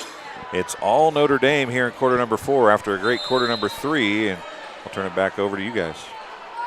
Well, DMAC immediately turns it over out of the timeout. Wardle with another steal and another quick bucket. Whistle timeout. Lane Langhoff, just probably going to be a sub-only timeout. They're going to get their full complement of reserves into this game. So Maya Wardle will end the night on that bucket with 24 points. That'll lead all scorers tonight. Let's quickly name all the players that are in the game. DMAC, we'll start with them. They actually have over 26. They're wrong. Nah, they're probably right. Can't be. Cottingham can't get the shot to go. Head for Peoria Notre Dame. I need a dead ball so I can name everybody's players. Yeah, just name the players, let That's the play what go. I'm trying to do, yeah. You got So Ellie Bear. Thank you, Nellie. Go ahead, take over. You got Abigail Chaddock, Bridget Dooley. That's Zeller with the bucket. 33 is that 33? 32, I'm sorry. Cora Hines. Cora Hines. I'm missing one. Well, you keep finding that one. I'll name DMAC's squad. They've got DeJesus out there right now, along with Cottingham's out there. Cottingham. 22. How about, Elena Kuhn. 20. Thank you. And 3. Gracie Bontemps and Jalen Nunley. Sticklemeyer's the other Irish player in. 19 seconds remaining. All these players getting some valuable time. The ones who are coming back will remember it, or the ones who aren't coming back will remember it for the rest of their lives, as Dooley's 3 comes up a little long. But the ones who do not or are coming back, this is valuable experience from next year. Cottingham's going to try the 3. It goes down, but DMAC goes down, and Peoria Notre Dame will take home the sectional title. A trophy goes into the hands of Lane Langhoff for the first time at this level in an old familiar place, Alice Ingersoll Gymnasium, where he won a lot of games for the Canton Little Giants as their head coach. 59-37, the final, Peoria Notre Dame on top of Deer Creek Mackinac. Kevin Wilkins, quick to say, proud of our Lady Chiefs. What a great season. Keep working, coaches and team. You should be, Kevin. It's an outstanding team. And they're young. Yeah, they're coming back. I think it's just Zeller and Hahn, right, that they lose? One more, if I remember correctly. Brianna Clark. Now Peoria Notre Dame will Please make their way to center court. head to the midcourt line and accept the sectional title trophy from Canton Athletic Director Brad Hulett. I assume it's Hulett who's got the plaque, but it is. DMAC, we can talk about Peoria and Notre Dame all night, and we'll talk about them for a lot of the postgame show, I know. But DMAC, let's not lose sight that these 2 years have been the most successful years in terms of number of wins in a season the DMAC has ever had. And so Joni Nightingale's squad with back-to-back regional titles, and like we said, we know they're going to come back next year and be pretty darn strong. But tonight, it's the Irish's night. And I don't even want to, you can't call it the luck of the Irish because these girls are pretty darn good, folks. Jennifer Wong says, way to go, Irish. J. Rose back in there. Student section out on the floor with them. Good for them. They can, a night for them to enjoy. DMAC, as we said, they just ran into a bit of a buzzsaw tonight. Just an incredible season, but the incredible season continues for the Peoria Notre Dame Irish. They move on to 31-5, and Justin Nelson, that's the number one team in the state for a reason. Oh, yeah, and they showed it tonight. I mean, you and I talked a little bit in the post game from the DMAC Little Giants game about how Notre Dame was going to be a tough opponent regardless who won that game, and they showed why tonight. Dwayne, you had, did you have Maya Wardle up here for the interview the other night? Yep. Okay, then I'm going to try to maybe grab Caitlin Cassidy. That would be fantastic. Caitlin had a pretty nice game as well. Justin, if you would keep, you tally those up for me, if you will. I'll send us to break, and we'll be back in just a few minutes. Does that work for you? Sounds great. Thank you. All right. We'll take a break. We'll be back with some interviews in just a few minutes here on TSSR Game Time Live, presented by MDH. At Western Illinois University, Leathernecks don't just blend in. Our purple stands out. Our students are innovative, creative, and resilient. At WIU, there's limitless potential, with campuses in Macomb, the Quad Cities, and online. Visit wiu.edu/potential to become a Leatherneck and get an education that stands out.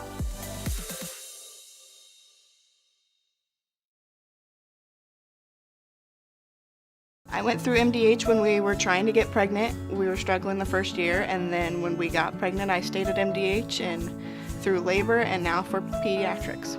My experience was nothing short of phenomenal. I was met with amazing staff members who helped me through concerns that I had when she was first born, helping me learn how to be a new mom. It was really reassuring and comforting knowing that I had so much support and kindness around me.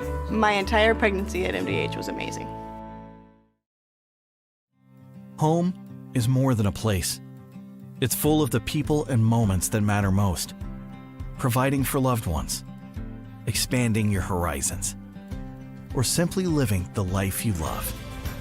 With all you have to protect, choose insurance you can count on so you can experience more of what you live for. Country Financial. Experience more. It was the community that really drew me back to Macomb. I'm from a small community, and I'm from a farm family, and ultimately I always wanted to practice in a place like that, and I felt that I had the ability to connect to people who with a similar background from me, and the fact that the staff members at the hospital and the support, all the support staff at the hospital was also focused with the goal of patient care. It felt like it just all came hammered at home for me.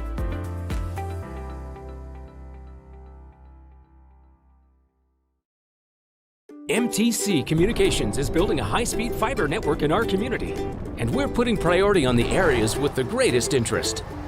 That means we need your input to let us know you want us to build fiber in your area first. Experience the speed and convenience of fiber internet by visiting our special website and registering. Let us know you want fiber internet today. and make your voice heard. There's been a lot of rewarding parts working at McDonough District Hospital. I've had patients come to me that maybe have not had care in the community, care available. So with the addition of nurse practitioners lately, we've been able to add more care, and that's very rewarding to me. My hope is that when the patients leave at the end of an appointment, they leave and they definitely feel like they've been listened to, and they feel like their needs have been met, their cares have been met, and that they're going to get the proper treatment that they deserve from me as a provider.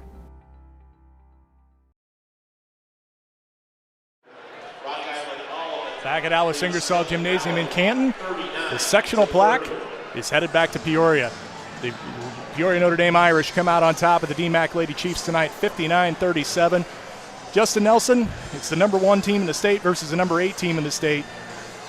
And the number 1 team in the state looked every bit the part tonight against the number 8 team in the state. Yeah, that's the number 1 team in the state. We talked about DMAC's schedule, strength of schedule earlier in the previous game we covered the other night. However, we never mentioned Notre Dame's schedule. Oh, man. They took on O'Fallon. They took on Lincoln. O'Fallon at the time was ranked number 1 in 4A. Lincoln was ranked number 1 in 3A. They had Lincoln beat for most of the game. Lincoln went on a run, ended up beating them, I believe, by 8 or 10. Yep. But they beat O'Fallon, which was number 1 in the state at the time. So they played some very tough teams as well. And not to mention, they play Peoria Central.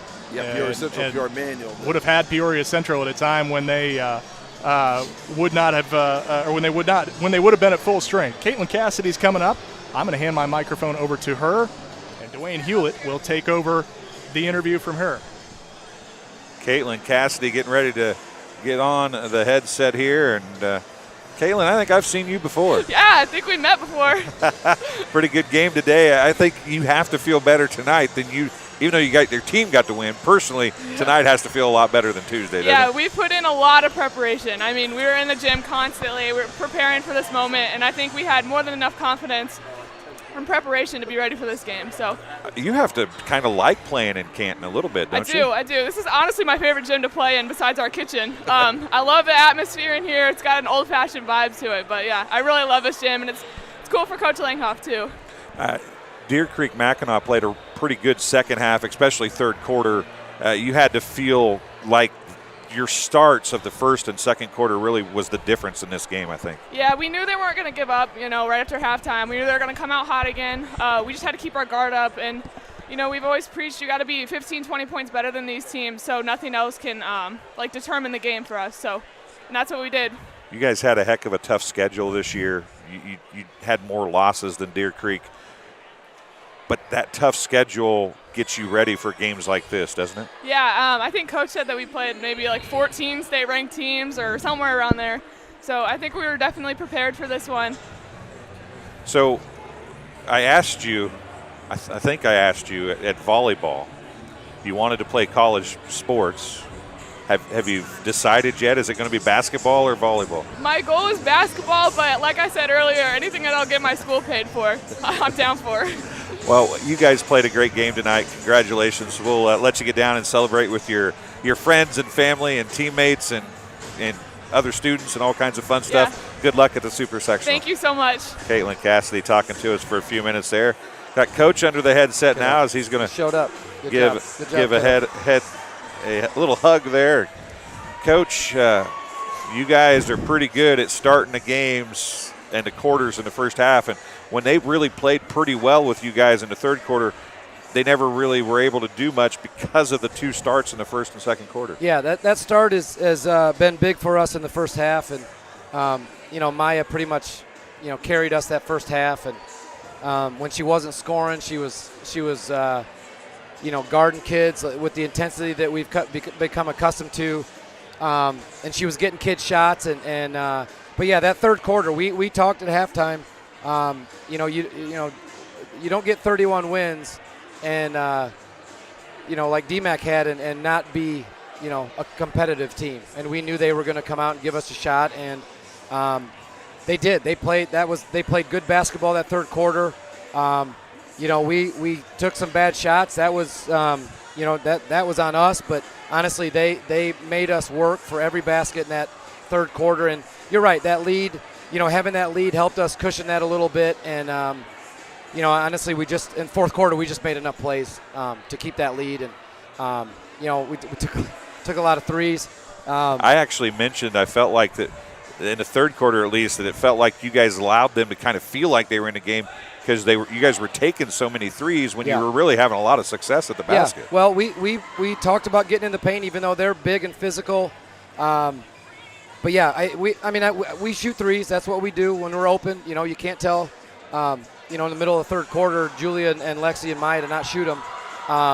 But Caitlin, I don't know who I told. She had a rough game over here, got a couple rough whistles and fouled out in the third. But I told somebody she'll be ready to go.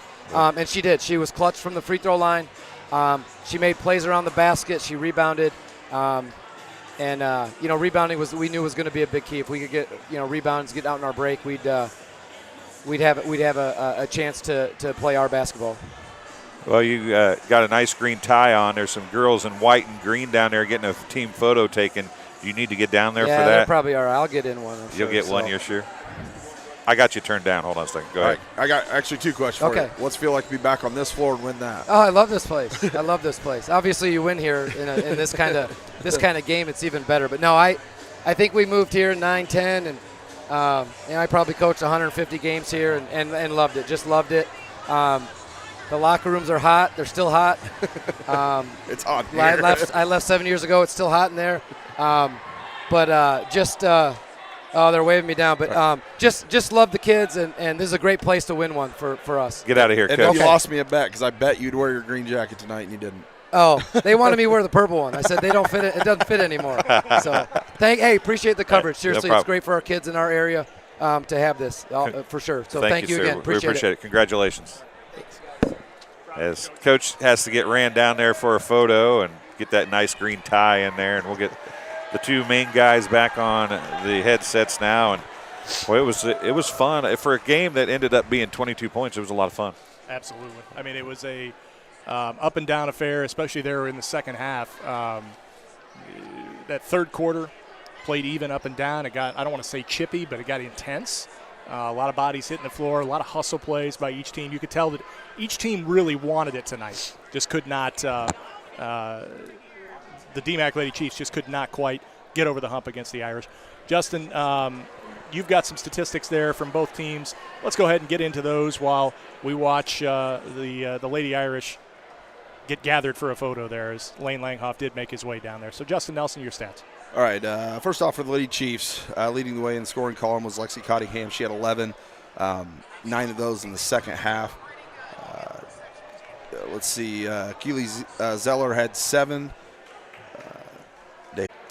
Somebody Lost turned our internet off. And we should be back here momentarily. We are back. I think data should start going again. We apologize, folks. At some point somewhere, there's a router that got turned off. I don't know what it is, but our router got turned off. We're back. That seems like a problem. So we're on the phone. Hopefully, it'll work good enough for us to get the results out here, get some more stats, or maybe run through them real quick. I was going to say maybe now that they're correct. Okay, for the Lady Chiefs, like I said, Bontemps and DeJesus both ended with 11. Cottingham and DeJesus. Oh, what did I say? Bontemps. Sorry. You're struggling tonight, pal. I am. So Cottingham and DeJesus with 11. Knowles with 5. Zeller with 7. Bontemps with 1. And Hahn with the lone bucket. Like I said the other night, Hahn was big on the offensive end. Tonight, she did more on the other side of the stat sheet. 9 rebounds, 2 assists, 1 steal, and 2 blocks. Lady Chiefs end up with 18 rebounds, 2 on the offensive end, 5 assists, 5 steals, and 3 blocks.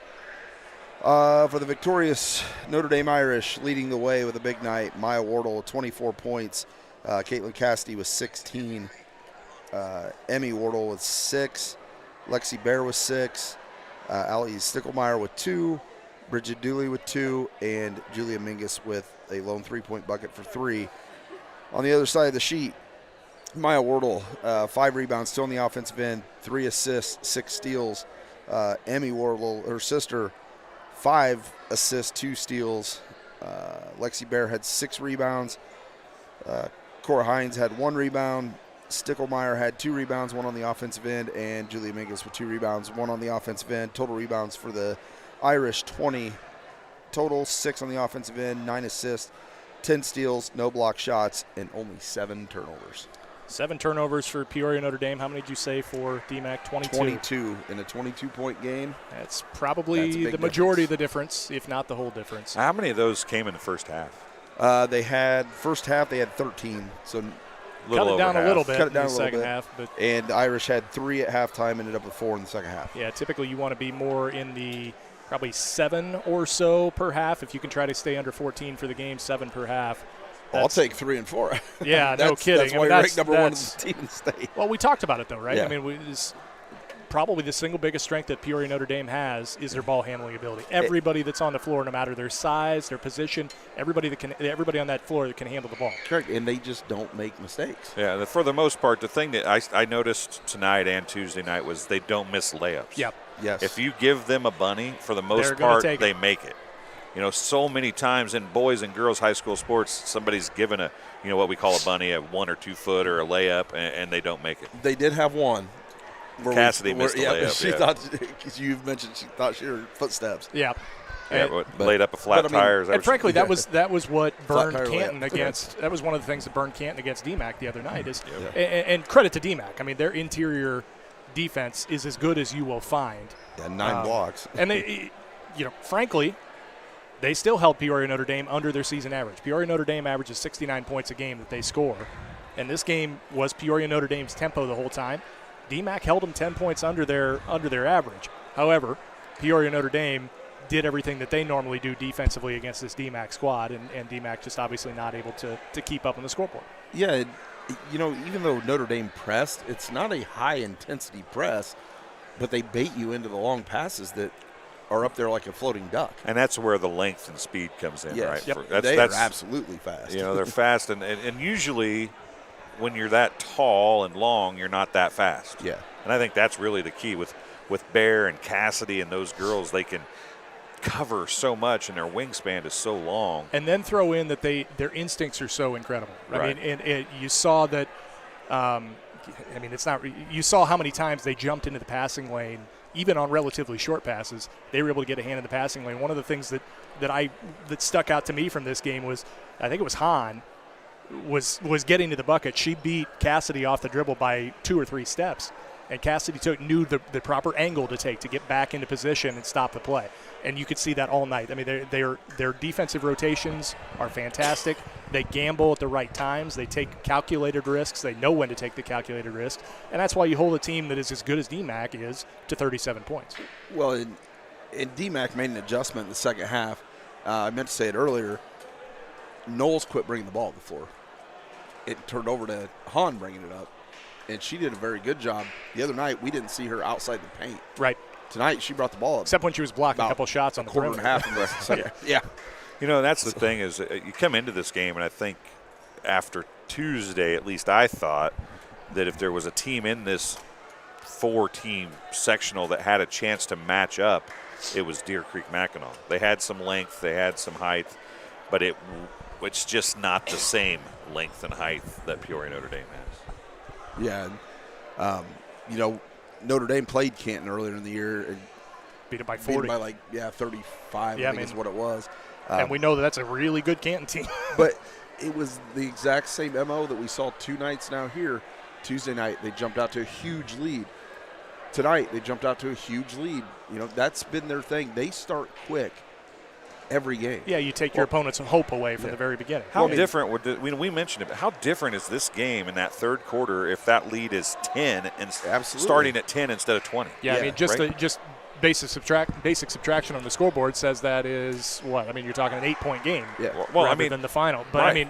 Obviously that gets it even closer. At that point, it becomes a 2-point game exactly or a 4-point game, and if it can get it down to a 2 or 4-point game, literally anything can happen. Well, and Notre Dame took themselves out of their offense by trying to waste some clock, and it kind of almost backfired on them. I tell you what, though, I wish I could take myself out of my offense for 4 or 5, 6 minutes or so, and still win by 22 against the number 8 team in the state. I assume there are probably other teams that are better in other states, but maybe DMAC's the number 8 team in the country. I don't know. But well, I'll tell you what, it's this Peoria Notre Dame team's good. You know, we covered the Tornado Classic in Abington Avon when they played Camp Point Central Southeastern earlier this year, and they beat CSE by 20. And I was in Southeastern during a game last night, and Camp Point Central Southeastern is playing for a sectional title tonight as well. And those people at that game were like, if we can get by Pleasant Plains tonight, where is Peoria Notre Dame at? Yeah. So we looked it up, and it's not till a championship matchup if they can get that far. And they're like, good. We don't want to play them before that. Yeah. You know. So I don't think there's a team in this state that wants to play Notre Dame. Let me, you know, this is a little off track here, but I want to make sure that I mention, because this is a thought that's been running through my mind all day. There will be a lot of people here in Canton who will be rooting for Peoria Notre Dame, and that's because of how good of a human being that Lane Langhoff is. I don't know of anybody who's got a bad word to say about him as a human being. He respects his opponents. The girls love him. He was the head coach of Canton here for many years. I believe he's the all-time wins leader for the Canton Little Giants girls basketball program. And every player to a T that played for Coach Langhoff not only talks about how much they love him, but how much they love his family. They still continue to include all those players. And that's how you build a program and how you build respect is, building all those personal relationships and all the personal issues that the Langhoff family have been dealing with over the past year. There's just no better human being that can be holding up a sectional plaque. And while, for obvious reasons, we're trying to be as neutral as we can, you still like to see good things happen to good people. Yeah, and that's during the broadcast you try to be as neutral as you can, but you have favorites, and that's just how it is. We cover a lot of teams, or at least I do. You guys kind of stick to whatever, but I cover tons of teams. But you still get your favorite players, or your favorite teams, or your favorite coaches, or teams you like to cover because you like to either watch them play or you like people that are at the school or whatever, and that's the kind of thing. The one thing that's been in the live chat a little bit tonight it's kind of the elephant in the room is the fact that Peoria Notre Dame came down from 3A to 2A. Mm-hmm. Some people not happy about that. And, the thing Justin's one of them. I mean, we heard that on the radio broadcast a few times. Whatever side of that you're on, right? Today, per rule, they're a 2A team. Yeah. And whether you like the rule or don't like the rule, the IHSA schools as a whole, the board of directors chose this to be the rule. Yeah. So Peoria Notre Dame is doing what they have to do at whatever level they're at the time that they're at it to play good basketball. It's kind of funny that you bring that up too, because I mentioned the other night, they petitioned to come down a class. For years, Peoria Manual petitioned to go up a class, and I believe East St. Louis does that in Chicago too. Marshall did it a few times there in Dorothy Gators era. Yeah, so I mean it goes both ways. I mean, you got public schools that want to go up, and then you got schools that, hey, I want to go down as far as I can go. So it's a double-edged sword. Well, the multiplier and all the other stuff that goes along with parochial schools of whatever capacity they are is an always argued, often argued, and will never stop being argued problem when they're battling public schools. And it's just part of the deal. It's one of those things you have to deal with, you have to move on from, and you have to deal with it. And you can't take anything away from the fact that Peoria Notre Dame is doing everything that they need to do to win basketball games right now. And he's been there what now? I think he said 7 years. I was going to say 6-7 years, I believe. So there's also a success factor built into that. And, I mean, this is the first regional title he's had. Now it's sectional title. So it's not like it's a year after year thing. Yes, they were a very good team last year. They're an even better team this year. But that's because they returned everybody. Right. It's not like they, are a senior-laden team even. So. Yeah, A-Town ended up losing to IB, and A-Town does the same thing, right? Yeah. They're in 1A, but they're going to bring back essentially everybody next year. Yeah. So, you can follow some of these teams, and you can be upset about whatever, but when you bring everybody back from a pretty good team, you're probably going to be better next year. Well, and that's going to be like DMAC. They're going to be great next year. They lose two. Yeah. They've got so much to look forward to. Canton loses two. They lose three seniors overall, but two of their starters. Go forth and Windsor, right? Yep. Correct. So they bring back, Wheeler, Demler, Dennis. In Brooklyn Dennis. And that they've were got starters. more coming up from down below. Yeah. So, I mean, every team in this sectional. These 4 teams. Every team in this sectional's got something to look forward to next year. Peoria Notre Dame's just the one team standing that's got something to look forward to the rest of this year. And they've got a lot to look forward to. And I wouldn't be surprised wherever this sectional's held next year to see the same 4 teams. It's going to be fun. Yeah, so, I would agree. And we called this the sectional of death the other night because, I mean, that's basically what it was. And I tell you what, the boys' side's going to be here next week.